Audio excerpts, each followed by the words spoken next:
ओम शांति। प्रातः मुरली 1 दिसंबर 2022। सुनते हैं शिव बाबा के मधुर महावाक्य। मीठे बच्चे, योगेश्वर बाप आए हैं तुम्हें राजयोग सिखलाने। इस योग से ही तुम विक्रमाजीत बन भविष्य में विश्व महाराजा महारानी बनते हो। प्रश्न है, विकर्मों से बचने के लिए कौन सी प्रतिज्ञा याद रखो? उत्तर है, मेरा तो एक शिव बाबा, दूसरा न कोई। एक बाप से सच्चा रूहानी लव रखना है। यह प्रतिज्ञा याद रहे तो विकर्म नहीं होगा। माया देह अभिमान में लाकर उल्टा कर्म कराती है। बाबा उस्ताद है, उसे याद कर माया से पूरी युद्ध करो तो हार नहीं हो सकती। दूसरा प्रश्न, अपने बच्चों प्रति बाप की कौन सी आस है? उत्तर है, जैसे लौकिक बाप चाहते हैं मैं बच्चों को ऊंच पढ़ाऊं, बेहद का बाप भी कहते हैं मैं अपने बच्चों को स्वर्ग की परी बना दूं। बच्चे सिर्फ मेरी श्रीमत पर चले तो श्रेष्ठ बन जाएं। गीत है, तकदीर जगाकर आई हूँ। ओम शांति। मीठे मीठे बच्चे जानते हैं हम अपनी नई तकदीर बनाने यहाँ आए हैं। किसके पास? योगेश्वर के पास, सिखलाने वाला ईश्वर के पास।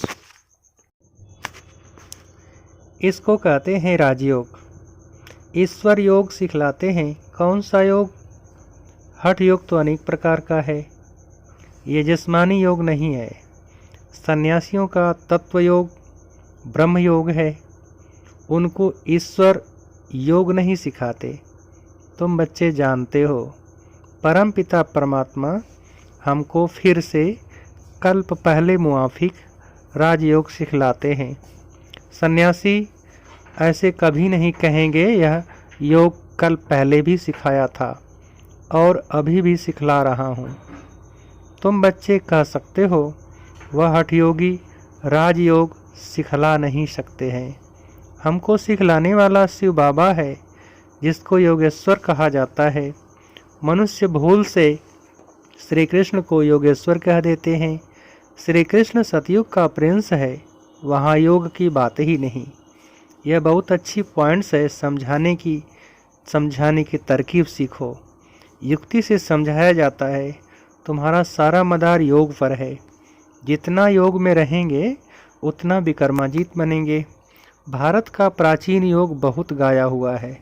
यह राजयोग परम पिता परमात्मा के सिवाय कोई सिखला न सके, इसलिए इनका नाम योगेश्वर है। ईश्वर ही राजयोग सिखलाते हैं।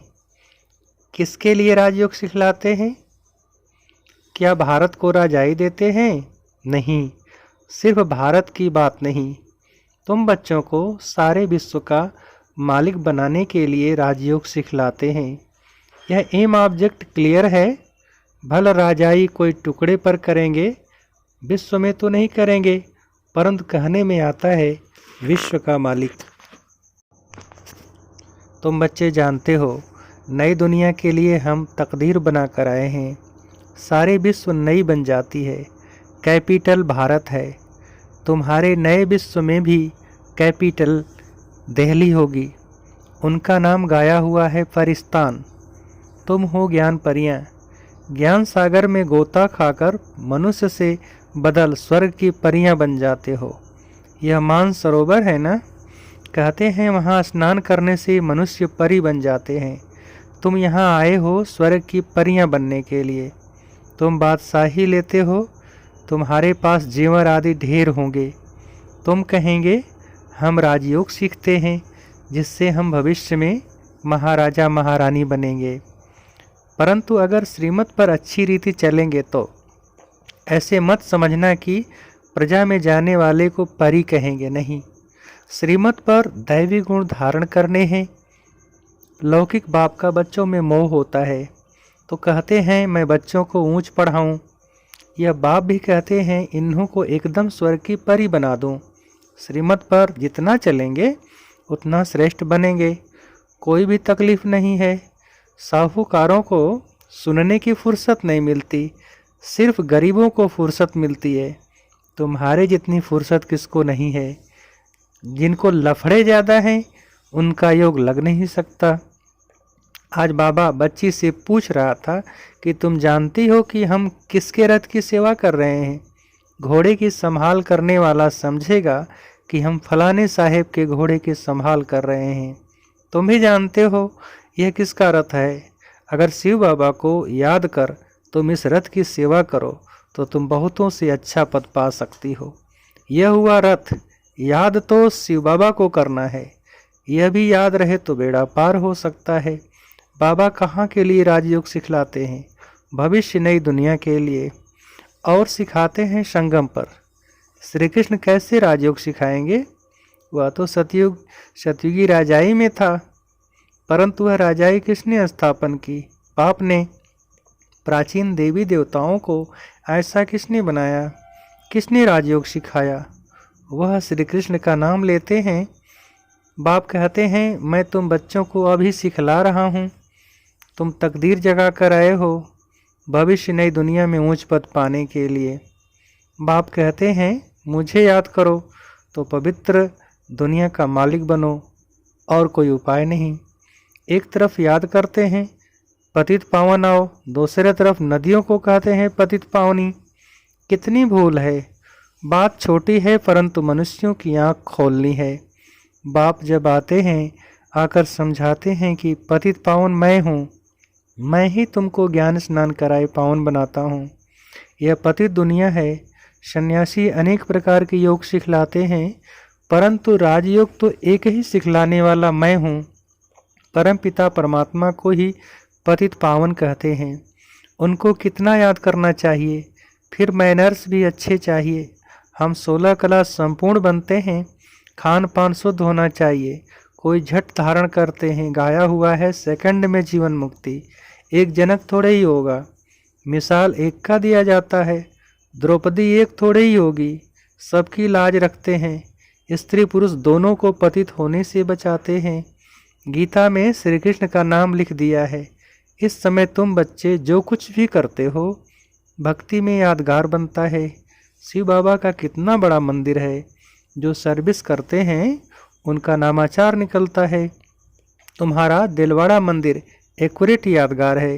नीचे तपस्या कर रहे हो, ऊपर राजाई के चित्र खड़े हैं। अभी तुम बाप से योग लगा रहे हो स्वर्ग का मालिक बनने के लिए। स्वर्ग को भी याद करते हो। कोई मरता है कहते हैं स्वर्ग पधारा, परंतु स्वर्ग है कहाँ यह किसको मालूम नहीं। समझते हैं भारत स्वर्ग था, फिर ऊपर कह देते हैं। बाप समझाते हैं सेकंड में जीवन मुक्ति गाई हुई है। फिर भी कहते हैं ज्ञान का सागर है। जंगल को कलम बनाओ, सागर को स्याही बनाओ, तो भी खुटता नहीं, पिछाड़ी तक चलेगा। तो मेहनत की जाती है ना। सेकंड की बात भी ठीक है। बाप को जाना तो बाप का वर्षा है जीवन मुक्ति। साथ साथ यह समझाया जाता है तो चक्र कैसे फिरता है, धर्म कैसे स्थापन होते हैं। कितनी बातें हैं समझाने की। साथ में बाबा को याद करो, वर्षे को याद करो। तुम याद करते हो, निश्चय भी करते हो हम विश्व की बादशाही ले रहे हैं, फिर क्यों भूल जाते हो।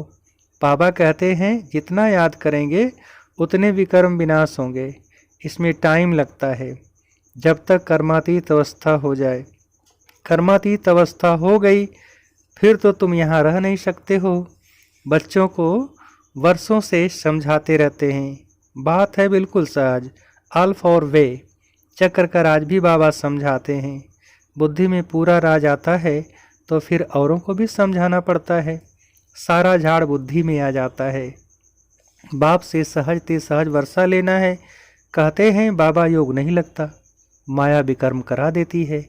बाप समझाते हैं बच्चे अगर विकर्म कर लिया फिर तो बहुत पुरुषार्थ करना पड़ेगा। माया देह अभिमान में लाकर उल्टा काम करा देती है। बाप कहते हैं बच्चे मेरा बनकर कोई भी विकर्म नहीं करो। तुमने प्रतिज्ञा की है, मेरा तो एक शिव बाबा, दूसरा न कोई। जैसे कन्या की जब सगाई होती है तो पति के साथ कितना लव हो जाता है, तो बेहद के बाप से कितना लव होना चाहिए। तुम्हारा कितना गुप्त लव है। वह है जिस्मानी, यह है रूहानी। उनकी प्रैक्टिस पड़ गई है, यह तुम घड़ी घड़ी भूल जाते हो क्योंकि नई बात है। अपने को आत्मा समझ बाप को याद करना है। तुम हो खुदाई खिदमतगार, तुम हो रूहानी सेवाधारी। तुम लड़ाई के मैदान में खड़े हो, बाबा उस्ताद भी खड़ा है।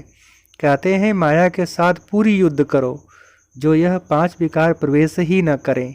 लिखते हैं बाबा यह भूत आ गया, बाबा कहते हैं इन भूतों को भगाते रहो, यह तो अंत तक आएंगे और ही जोर से तूफान आएंगे। अज्ञान काल में भी कभी नहीं आए होंगे, वह भी आएंगे। तुम कहेंगे वानप्रस्थ में थे, कभी ख्याल भी नहीं आता था। ज्ञान में आने से काम का नशा आ गया, स्वप्न भी आते रहते हैं। यह क्या, यह वंडरफुल ज्ञान है। कोई मूझ कर छोड़ भी जाते हैं। बाबा बता देता है बहुत तूफान आएंगे। जितना पहलवान बनेंगे माया बहुत पछाड़ेगी। इसलिए महावीर बन स्थैर्यम रहना है, बाबा की याद में रहना है, कर्म में नहीं आना है। कर्म में आने से विकर्म बन जाता है। बहुत पुरुषार्थ करना है, खराब आदतें निकालनी हैं। अविनाशी सर्जन जानते हैं, यह बाबा भी जानते हैं। माया के अनेक प्रकार के विघ्न पड़ते हैं, यहाँ बहुत शुद्ध बनना है। चाहते हो हम सूर्यवंशी बने तो लायक बनना पड़े, यह है राजयोग।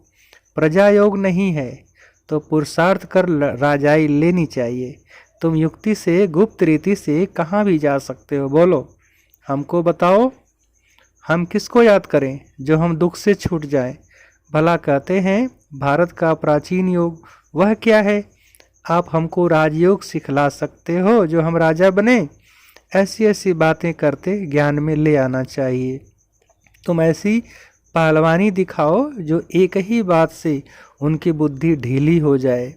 युक्ति वाले चाहिए। तब बाबा पूछते हैं इतने सर्विसेबल बने हो, बहुत संभाल रखनी पड़ती है।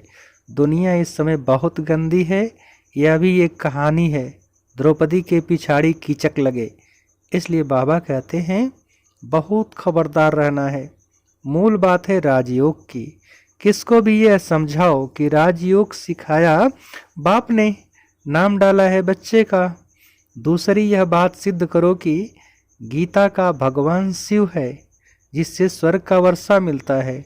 समझाने की युक्ति चाहिए।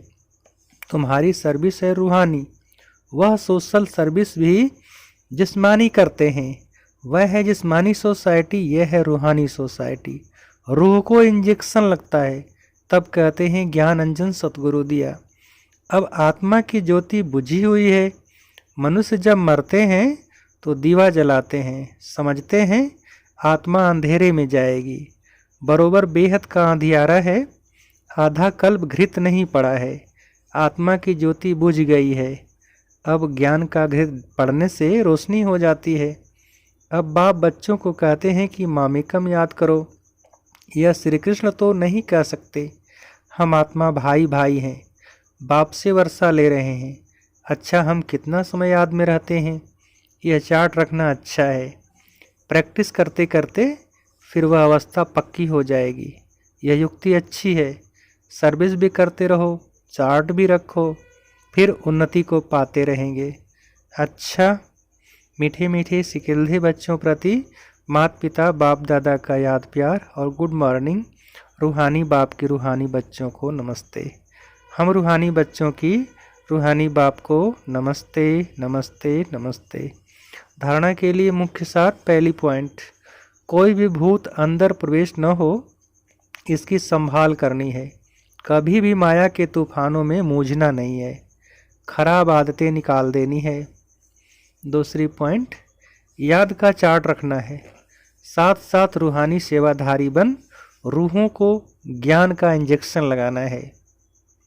वरदान, कोई भी कार्य करते सदा दिल तख्त नशीन रहने वाले बेफिक्र बादशाह भव।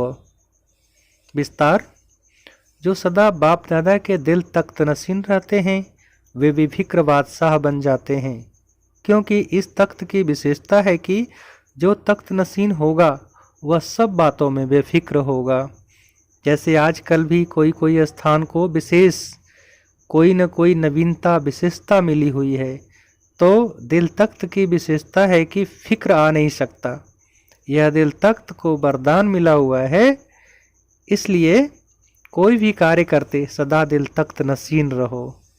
स्लोगन: नंबर आगे लेना है तो स्नेह और सहयोग के साथ शक्ति रूप धारण करो। नंबर आगे लेना है तो स्नेह और सहयोग के साथ शक्ति रूप धारण करो। अच्छा, ओम शांति। मेरा शिव बाबा, शुक्रिया।